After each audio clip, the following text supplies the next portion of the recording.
Bienvenue à tous dans ce journal.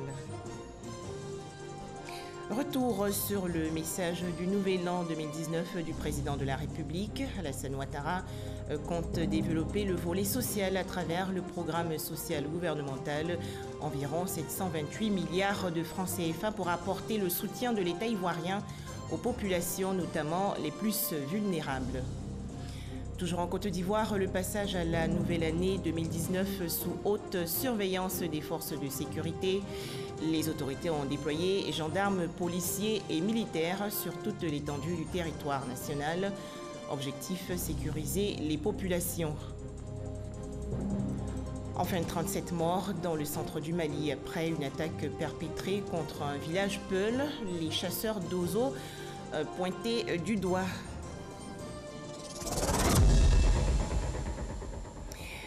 Bonjour à tous et merci de nous suivre. 2019, une année constructive donc en Côte d'Ivoire. En effet, un programme social gouvernemental est annoncé par le chef de l'État, Alassane Ouattara. C'est un important engagement à tenir au cours de cette nouvelle année. Alors, quel sera son impact sur le quotidien des populations? Les explications de Mahama Traoré et Abiba Dambélé-Saoué. L'année 2018 n'a pas été facile pour beaucoup de nos compatriotes. Je pense à ceux d'Abidjan et de certaines villes de l'intérieur qui ont subi de plein fouet les inondations provoquées par les pluies diluviennes liées au dérèglement climatique. De la compassion envers ses concitoyens et ce triste constat dès l'entame de son discours. Je pense aussi à tous ceux qui doivent faire face à des conditions de vie parfois difficiles, aussi bien dans nos villes que dans nos villages. De quoi illustrer la forte attente sociale qui persiste. Il faut agir au plus vite et surtout avec efficacité. Le président Alassane Ouattara propose donc aux Ivoiriens un vaste plan social sur 2 ans, articulé autour de 5 grands axes. Premièrement, fournir aux populations des services de santé, de proximité et améliorer la protection sociale. Deuxièmement, renforcer les conditions d'accès et de maintien à l'école des enfants de 6 à 16 ans, notamment les jeunes filles, et améliorer les conditions d'études et de vie des étudiants. Troisièmement, favoriser l'accès des populations au logement, à l'eau potable, à l'énergie, au transport, aux biens de grande consommation. Quatrièmement, accroître l'accès des jeunes ainsi que des femmes, piliers de nos familles et de nos communautés, à des revenus et à un emploi décent et stable. Et cinquièmement, créer les conditions pour le bien-être des populations en milieu rural et assurer la sécurité alimentaire. De la santé à l'éducation, en passant par l'accès à l'eau potable, à l'électricité, au logement et l'enseignement supérieur, aucun secteur prioritaire n'est laissé pour compte dans le programme social du gouvernement. Il vise à démultiplier les actions sociales de l'État sur le terrain. Question d'améliorer le vécu quotidien des populations avec une enveloppe de 727,5 milliards de francs CFA. Nous procéderons à un recrutement exceptionnel de 10 300 enseignants contractuels du primaire et du secondaire. Et nous équiperons les écoles avec plus de 500 000 tables-bancs. Au niveau de l'enseignement supérieur, après l'ouverture de l'Université de Mans, le gouvernement a procédé au lancement des travaux de l'Université de San Pedro et les travaux de l'Université de Bandungu vont démarrer au cours du premier semestre de 2019.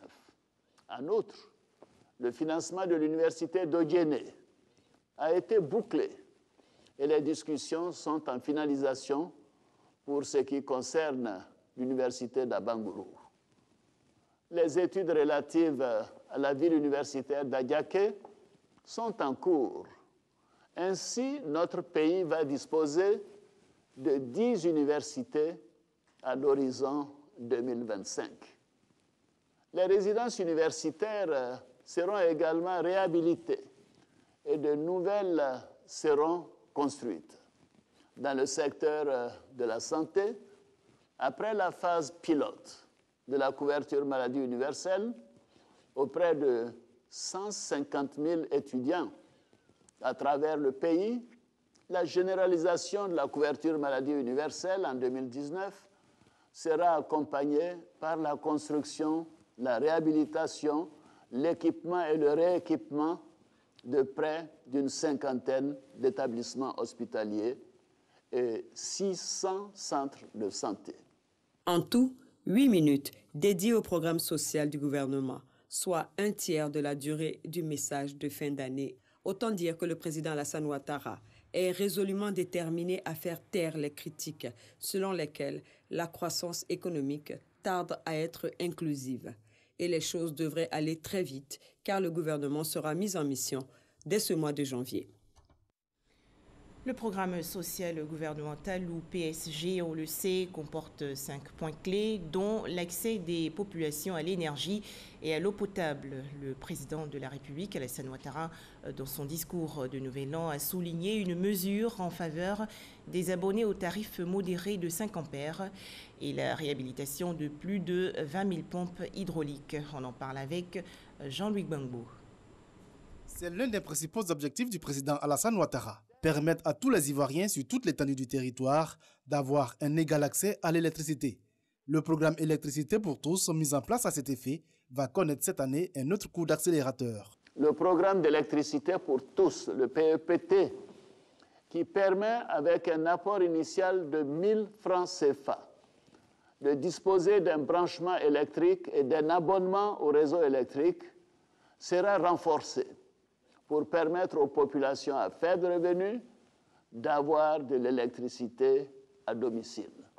De plus, nos concitoyens abonnés au tarif modéré de 5 ampères connaîtront une baisse de 20% de ce tarif à compter de janvier 2019. Lancé officiellement en octobre 2014, le programme Électricité pour tous, initié par l'État pour lutter contre la pauvreté et faciliter l'accès à l'électricité pour tous, connaît un franc succès. Le taux de couverture est passé de 33% en 2011 à 54% en 2017. Le taux d'accès des populations des localités électrifiées, lui, est passé de 74% à 82% sur la même période. En 4 années, le programme a connecté quelques 500 000 personnes au réseau électrique. De l'électricité pour tous, mais également de l'eau potable.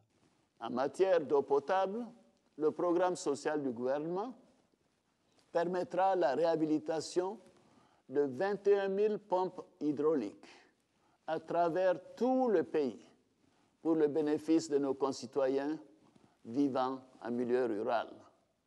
Le renforcement des capacités de production d'eau potable dans les principales capitales régionales, notamment Bouaké et achevé. Le président Alassane Ouattara a lancé en 2017 le programme Eau pour tous, programme qui vise l'accès à l'eau potable pour au moins 95% de la population ivoirienne d'ici à 2020. Un accord de prêt d'un montant de 23 milliards de francs CFA a même été conclu dans ce cadre avec la Banque européenne d'investissement, BEI. Les femmes et jeunes de Côte d'Ivoire ne sont pas oubliés. Le programme social gouvernemental leur fait également la part belle. Le PSG, d'un montant d'environ 728 milliards de francs CFA, veut accroître l'accès de ces 2 couches vulnérables à des revenus et emplois décents. Les précisions de l'enseignant Bakayoko et Jean-Jacques Kwame-Ala. Au niveau des femmes, le chef de l'État a annoncé une importante augmentation de l'enveloppe allouée au Fonds d'appui aux femmes de Côte d'Ivoire FACI. Ce fonds créé en 2012 est passé de 1 à 10 milliards de francs CFA à ce jour. Du côté des filets sociaux, la dotation annuelle de 144 000 francs CFA par ménage est maintenue. En revanche, ce sont près de 100 000 ménages en nécessité qui recevront l'aide contre 35 000 l'année dernière. À cela, il faut ajouter l'entrepreneuriat des jeunes et les logements sociaux. Nous allons également accentuer la mise à disposition d'une offre diversifiée et abordable de logements sociaux destinés en priorité aux catégories sociales les plus vulnérables. En ce qui concerne les jeunes, Ma conviction est qu'ils doivent être le moteur de la création de la richesse nationale. Cette création des richesses devrait s'appuyer sur au moins 2 leviers. Le premier, la transformation de nos produits agricoles pour générer plus de valeur ajoutée des principales spéculations nationales. Le second levier, le numérique, qui constitue aujourd'hui la nouvelle niche d'emploi, notamment pour les jeunes. C'est pourquoi nous sommes fermement engagés à améliorer l'environnement des affaires. J'invite donc les entrepreneurs ivoiriens, notamment les jeunes, à s'impliquer davantage dans l'industrialisation de notre pays. C'est tout le sens des avantages spécifiques prévus pour les nationaux dans le nouveau Code des investissements. L'ensemble de ces projets majeurs, souligne le chef de l'État, sont à la portée du gouvernement, résolument orientés dans le cercle vertueux de la bonne gouvernance, comme l'attestent les rapports 2018 de la Fondation Mo Ibrahim, du Millennium Challenge Corporation, ainsi que les performances de la Côte d'Ivoire dans le classement Doing Business en 2019 et les derniers rapports de la Banque mondiale et du Fonds monétaire international. Un tout autre sujet à présent. Mercredi 2 janvier 2019, après la Noël, la Saint-Sylvestre et le Nouvel An, c'est l'heure de la reprise du travail. Retour au travail souvent difficile dans le district d'Abidjan, notamment dans la commune du Plateau. Ce n'est pas la grande affluence.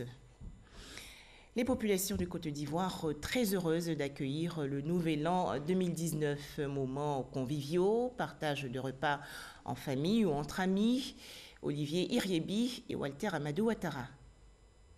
À Djamé, secteur Jean de la Fosse, ambiance de fanfare pour célébrer la nouvelle année. Une procession distille la bonne humeur dans le quartier à travers l'animation. Que tout ce que vous avez, n'est-ce pas, mûri depuis 2018, qui n'a pas été réalisé, que 2019, vous puissiez réaliser cela au nom de Jésus. Au domicile de la famille Malan, c'est la joie. La famille accueille d'autres membres et des invités. Dieu a permis que nous puissions entrer dans l'année 2019 avec beaucoup de joie, beaucoup de bonheur. Vous voyez, tous les frères et sœurs qui sont venus ici ce soir pour venir me rendre visite prouvent déjà que vraiment Dieu a permis que cette année soit la meilleure. Et nous croyons que l'année sera meilleure. Entre bonne humeur et prière se trouve en bonne place le partage de repas. Au menu, du foutou banane accompagné de la sauce graine. Un plat qui semble appétissant vu la dégustation. Toujours dans la commune d'Adjamé, chez les Bamba. Ce n'est pas encore l'heure du repas, mais les enfants et petits-enfants viennent souhaiter la bonne année au chef de famille. Des salutations et des vœux sont au rendez-vous en attendant le mouton braisé concocté. Notre vœu va à l'endroit de le voisinage. Vraiment, comme on a de bons termes ici, nous souhaitons que ça continue.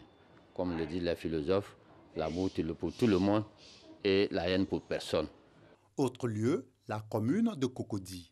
Nous sommes aux deux plateaux. Ambiance de jour de fête. La famille d'année partage un repas avec son voisinage. Tous mes enfants sont réunis. Une nouvelle année en santé, c'est pas facile pour tout le monde. Il y a des gens qui sont à l'hôpital, il y a des gens qui sont à la maison, ils n'ont pas eu à manger. Mais 2019 nous a donné une paix de manger avec des voisins, de partager un repas. Alors je dis vraiment merci au Seigneur. Les Abidjanais sont donc restés chez eux pour la plupart ce 1er janvier 2019 pour célébrer l'année en famille. En direction à présent, l'extrême nord du pays. Les populations de la région du Poro ont reçu un cadeau incroyable de la part du Premier ministre Amadou Gon Coulibaly pour le Nouvel An 2019. Elles ont donc assisté à un concert donné par le chanteur de reggae Alpha Blondy. Les détails avec Ami Sissoko. 21h. Ce 31 décembre 2018, le concert d'Alpha Blondy au centre de toutes les attentions. Dans les rues, tout le monde converge vers le stade municipal, à pied, à moto ou en voiture. Personne ne veut se faire compter le concert de la mégastar Alpha Blondy offert par le Premier ministre Amadou Gon Coulibaly. Alpha, c'est mon artiste préféré. Je ne l'ai jamais vu en live comme ça. Jamais. C'est une aubaine, une vraie occasion pour moi. Ces sons-là me plaisent beaucoup parce que ça donne des conseils. Voilà, ça donne des conseils. Policiers, gendarmes et militaires sont mobilisés pour assurer les fêtards. 22h30, le stade municipal de Korogo refuse du monde. Quand sonne minuit, des feux d'artifice illuminent le ciel du stade. C'est l'allégresse.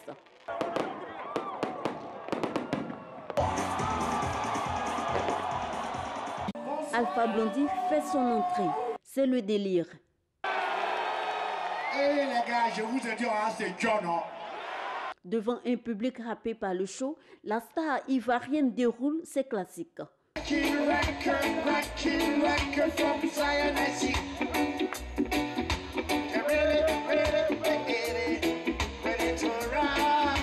Des milliers de personnes rassemblées, des tonnes de décibels. Pour une année 2019 de paix, l'artiste chante le vivre ensemble.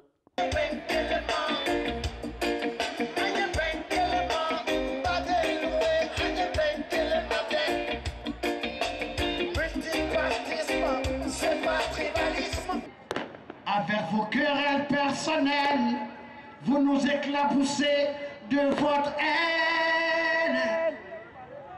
Vaut mieux une fin effroyable qu'un effroi sans fin. Vous vous trompez de guerre. Alpha Blondy, 66 ans, et ses musiciens ont enflammé le stade municipal de Korogo. L'artiste et le public ont communié dans une parfaite osmose. L'Harmattan n'a pu entamer son enthousiasme.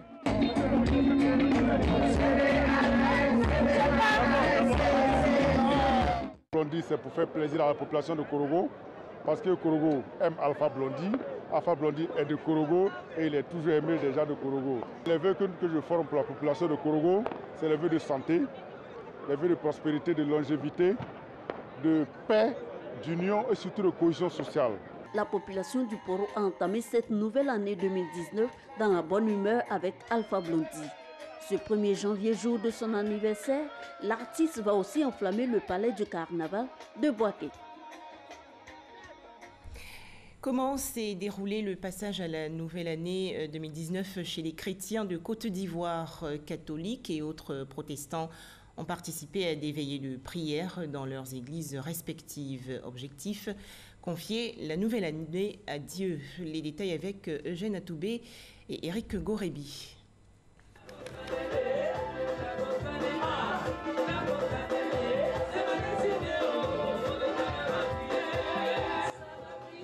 Une entrée dans l'année nouvelle par la voie spirituelle. C'est le choix opéré par l'association Notre-Dame du Salut Antenne Côte d'Ivoire.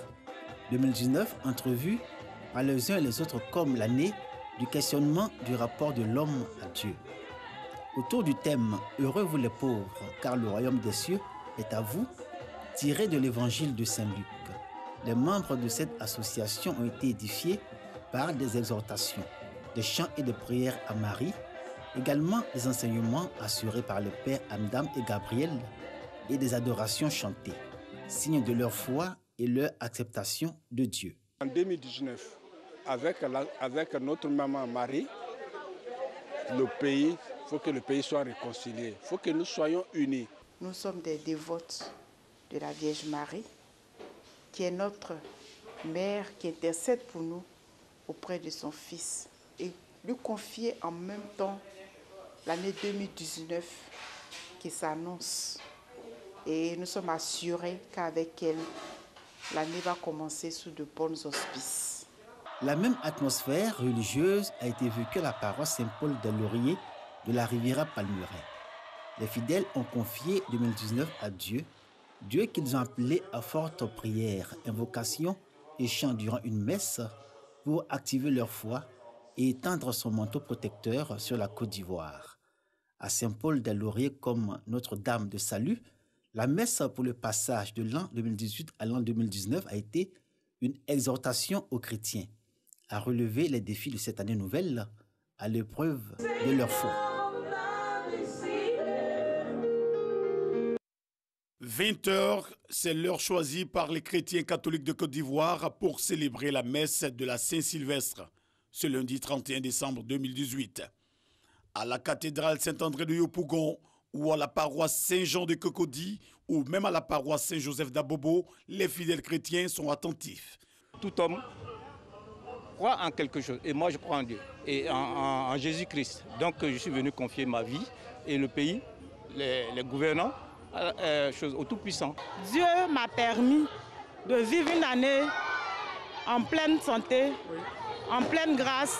Donc c'est pour moi l'occasion de venir lui dire merci pour l'année écoulée et lui confier la nouvelle année qui vient. Chez les protestants méthodistes, l'instant a aussi été savouré avec tact et munici en première ligne, la chorale.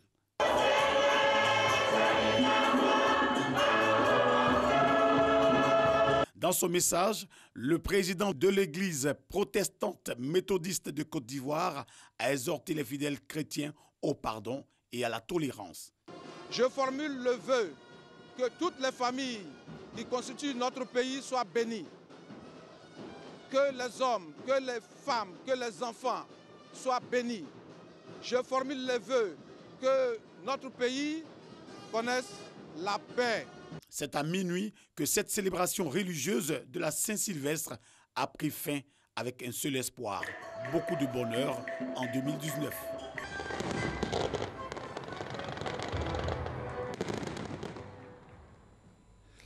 Le passage à la nouvelle année 2019 a été sous haute surveillance des forces de sécurité sur toute l'étendue du territoire national. Gendarmerie, police et état-major des armées ont veillé au grain. Ils ont mis en place un dispositif de sécurité très rigoureux pour sécuriser les populations. Les explications de Patricia Omouetia.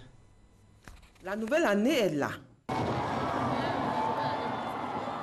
2019. Ce passage annuel est marqué par des réjouissances et des moments de ressourcement.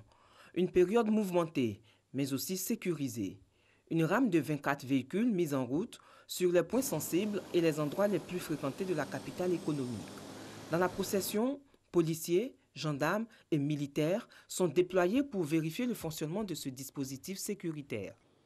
À 1h02, un véhicule de transport en commun, communément appelé Gbaka, qui a foncé sur une bâche, mais pas de victimes.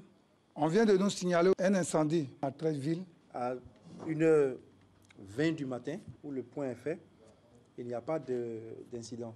Mais cela ne veut pas dire que tous les risques sont écartés, parce que comme vous l'ont signalé, il y a une marée humaine qui sort maintenant du plateau, et c'est la partie la plus délicate. Et notre rôle ici n'est pas seulement que de surveiller le feu d'artifice, c'est également de suivre les activités de réjouissance partout dans la capitale. Prochaine étape, le grand marché de Treichville. Objectif, élucider les causes de l'incendie du rez-de-chaussée de ce bâtiment qui a pris feu. Nous étions arrêtés à 1h05 pour un feu de chambre. Arrivé ici, nous sommes arrivés aux environs de 1h26. 1h26, nous avons trouvé une population vraiment très agitée. Il a fallu contourner tout cela pour pouvoir vraiment commencer à éteindre le feu. Ce qui est à l'origine de l'incendie, bon, disons que les recherches sont en cours. Cela est soumis à enquête policière. On a aussi procédé à des sauvetages en hauteur, en étage supérieur, vous voyez. Et les personnes qui étaient prises au piège, donc il a fallu dépêcher du personnel pour pouvoir les dégager de là. Pour l'opération de sécurisation des fêtes de fin d'année, à Abidjan, 3928 hommes sont restés en alerte. On enregistre plusieurs accidents selon les forces de l'ordre. Boaké, dans la région de Béké, vigilance également chez les éléments de la gendarmerie et de la police. 850 d'entre eux se sont déployés pour sécuriser les populations pendant le réveillon de la Saint-Sylvestre 2018. On en parle avec Boubacar Silla et Léon Brou de RTI Boaké. Ici rassemblés, policiers, gendarmes militaires, douaniers et agents des eaux et forêts. À ces 850 éléments des forces de défense et de sécurité, des consignes de sécurisation du réveillon de la Saint-Sylvestre. Tous les grands commandements sont là. Nous sommes ensemble, la main dans la main, pour exécuter la mission qui nous est confiée. Nous travaillons quotidiennement pour que les populations aillent facilement et prudemment au culte et se réjouissent. Donc, vigilance et faisons au mieux la mission de sécurisation des personnes et de leurs biens. Les consignes reçues, direction les entrées et sorties de Boaké. Objectif, vérifier le dispositif en place. Dans le même temps, des patrouilles sillonnent les quartiers. Pour les lieux de grands rassemblements, un dispositif sécuritaire particulier. Le but, permettre aux populations de fêter en toute sécurité, et ces choses faites puisqu'aucun incident majeur n'a été signalé. On poursuit avec ce communiqué du ministère de l'Intérieur et de la Sécurité. Le ministre de l'Intérieur et de la Sécurité a l'honneur de porter à la connaissance des maires, adjoints aux maires, conseillers municipaux, secrétaires généraux de mairie et populations des communes de Boko, Grand Bassam, Plateau, Port-Bouët et Rubino que, conformément à la réglementation en vigueur, les conseils des dites communes n'ayant pu être installés au 31 décembre 2018, date d'expiration des mandats des anciens conseils, il est mis en place des délégations spéciales présidées par les préfets des départements concernés à l'effet d'assurer la continuité du service public communal à compter du 1er janvier 2019. Les délégations spéciales ainsi nommées cesseront leurs activités dès l'installation des nouveaux conseils municipaux. Fait à Abidjan le 31 décembre 2018, signé Sidiki Diakité, ministre de l'Intérieur et de la Sécurité. Autre actualité, il représente la Côte d'Ivoire, le Bénin et le Togo. 4 jeunes lauréats au concours BRVM FinTech Innovation Challenge ont été récompensés récemment dans les locaux de la Bourse régionale des valeurs mobilières. Leurs projets ont retenu l'attention du jury et vont bénéficier d'un accompagnement de la BRVM. Les explications de chaque Koné. T-Bank, PayShap, Richbush, Fétiche, ce sont les 4 projets sur les 36 dossiers de candidature qui ont été retenus dans le cadre du concours BRVM FinTech Innovation Challenge 2018, organisé par la Bourse régionale des valeurs mobilières, BRVM. Les heureux lauréats viennent de la Côte d'Ivoire, du Togo et du Bénin. Ils ont perçu chacun un chèque d'un montant d'1 million de francs CFA. Eli Marquez Zoku de la Côte d'Ivoire est le promoteur du projet T-Bank. J'ai développé une application qui permet aux clients de la banque de gérer de façon aisée sa comptabilité, ses activités. Et nous, derrière, on utilise la technologie de l'intelligence artificielle pour lui donner des conseils sur son activité, l'orienter en fonction de ce qu'il fait. Cette application de gestion comptable simplifiée utilise l'intelligence artificielle et la technologie blockchain pour réduire les écarts d'information entre les institutions bancaires et leurs clients. Comme Eli, les 3 autres lauréats de ce concours bénéficieront d'un accompagnement de la BRVM et de ses partenaires financiers sur une période de 12 mois. En lançant le concours BRVM FinTech Innovation Challenge, la BRVM a voulu appeler l'attention de l'ensemble du système financier sous-régional sur la nécessité de s'approprier dès à présent la FinTech pour ne pas subir ou être forcé demain d'adopter des solutions inadaptées à nos contextes et de surcroît très coûteuses. La FinTech est une nouvelle industrie financière qui utilise les nouveaux moyens de la technologie pour proposer des services financiers moins coûteux et plus efficaces pour les consommateurs. Cependant, des freins au développement de cette technologie demeurent, selon le représentant du ministre de l'économie numérique. Il s'agit des considérations liées à la réglementation, à la faible collaboration entre les acteurs et au financement limité. BRVM FinTech Innovation Challenge était ouvert aux jeunes talents, personnes physiques âgées de 18 à 40 ans ou aux startups établies dans la région de l'UEMOA qui étaient porteurs de projets innovants. On poursuit avec les activités du groupe Leaders d'Afrique. Cette association, créée en 2010, a pour mission principale la promotion du leadership par le service. Ahmed Traoré et Franck Kouadio. Se mettre au service des populations les plus vulnérables vivant en Afrique, c'est la volonté du groupe Leader d'Afrique qui s'est donné comme valeur le don de soi, la solidarité, l'intégrité et le respect de la dignité humaine. Ce groupe s'est également donné pour objectif batailler pour l'émancipation du continent africain et selon son président, le secteur privé est la meilleure chance de développement de l'Afrique. Nous avons voulu montrer le rôle prépondérant que doit jouer le secteur privé dans le développement de l'Afrique. Beaucoup ont tendance à croire qu'il faut laisser le secteur public uniquement tirer l'Afrique vers le développement, mais nous pensons que le secteur privé a son rôle à jouer. Il y a des freins tels que la corruption, tels que le manque d'électricité dans certaines parties de l'Afrique, tels que la main-d'œuvre qui n'est pas forcément qualifiée. Et tous ces facteurs-là font aujourd'hui que le secteur privé a du mal à décoller et qu'on puisse atteindre le continent dont nous rêvons tous, c'est-à-dire un continent africain prospère. Le groupe leader d'Afrique, anciennement dénommé les Amis de la Charité, a été créé le 21 décembre 2011 à Abidjan.